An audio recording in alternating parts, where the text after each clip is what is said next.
The 26th pharaoh of the 30th dynasty, Pharaoh Akhenaten, who ruled Egypt from 1353 to 1336 BC, is still one of the most controversial figures in history.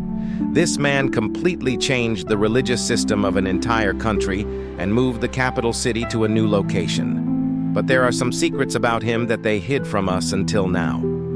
Welcome to my channel.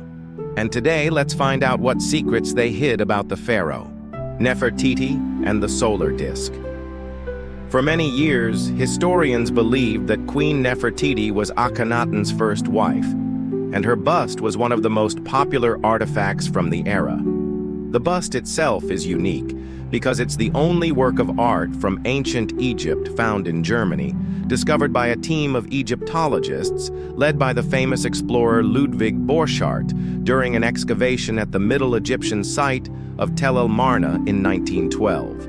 When you look at this bust, you can see why it became so famous. It's made of limestone, standing just under 19 inches tall and adorned with blue and black paint. Most importantly, though, is what we think we see on the front. We see the head of Queen Nefertiti, Akhenaten's great wife and a very beautiful woman.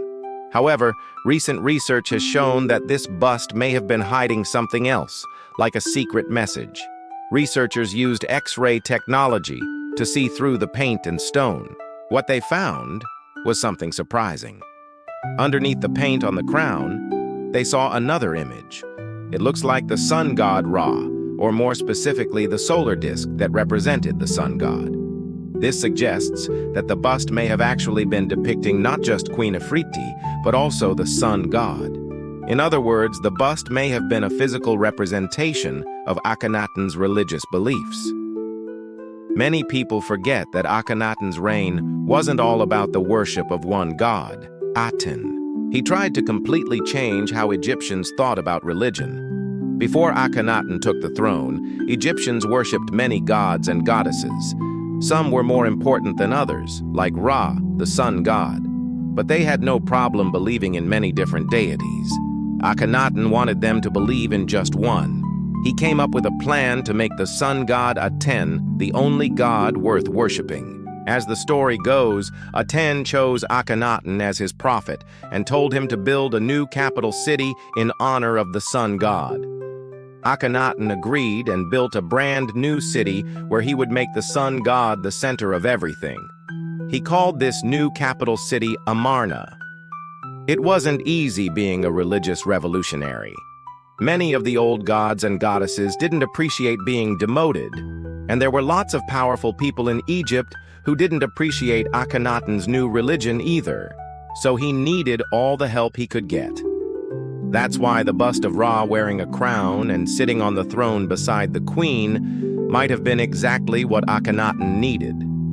It would send a clear message that Aten was behind him and supported him. Tutankhamun.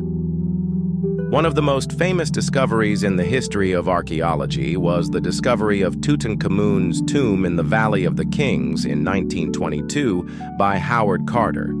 Since then, we've learned a lot about this young pharaoh who died at the age of 19. However, there's one thing we haven't been able to understand, and that's the reason for his death. While the circumstances surrounding his death remain unknown, researchers believe that it was linked to his father's actions. Akhenaten famously moved Egypt's capital and shifted the focus of the entire country to the worship of the sun god Aten. He also neglected the priests who served the old gods and goddesses and removed them from their positions of power. It's possible that these priests retaliated against Akhenaten's religious reforms and targeted his son, Tutankhamun. According to some sources, Tutankhamun even tried to undo some of his father's religious changes after he took the throne. No matter what the real reason for Tutankhamun's death was, it's clear that his father's decisions had a major impact on him. Akhenaten and the Lost Years. Akhenaten's story didn't end when he stepped down as pharaoh. In fact, there's a lot of evidence to suggest that he lived a long life, well past the age of 19. However, nobody knows exactly what happened to him after he left the throne. After Akhenaten lost his throne, he spent several years trying to get it back. He failed and eventually moved to a small town where he lived out the rest of his days. Some scholars believe that he was involved in politics even after he left the throne. But there's no evidence to support this theory. We don't know much about Akhenaten's later years, which makes his story even more fascinating. There's a period of over 10 years missing from his biography, and historians refer to it as the lost years. If anyone knows anything about it, it's probably Smenkhare. This mysterious individual is said to have been Akhenaten's vizier, a high government official who acted on behalf of the pharaoh. But did Semenkhare play a bigger role in Akhenaten's life? Some people think that Semenkhare may have actually been Akhenaten himself. They point to the fact that he seems to have disappeared after Akhenaten's death, never to be seen again. The blue crown. Akhenaten is known for wearing a special type of crown during his reign. It's called the blue crown and was likely inspired by the traditional hats worn by Bedouin men. This type of crown was typically only worn by pharaohs during religious ceremonies, but Akhenaten wore it everywhere. Even his statues show him wearing the blue crown, even though he wasn't in the middle of a religious ceremony. This is just one example of how Akhenaten broke the rules when it came to religion. He also broke the rules when he decided to move the capital city. Moving the capital city was a big deal. It meant that the pharaoh was no longer living in the center of the country, but in a remote area far away from the hustle and bustle. This made it difficult for the pharaoh to rule, but Akhenaten didn't care. He was more interested in worshipping Aten than he was in ruling Egypt. He even went as far as to build a new capital city. It was called Amarna and was located in the middle of nowhere. This made it even harder for the pharaoh to rule. But Akhenaten didn't care. The royal mummies. In 1826, a collection of mummies were discovered inside the tomb of Amenhotep II.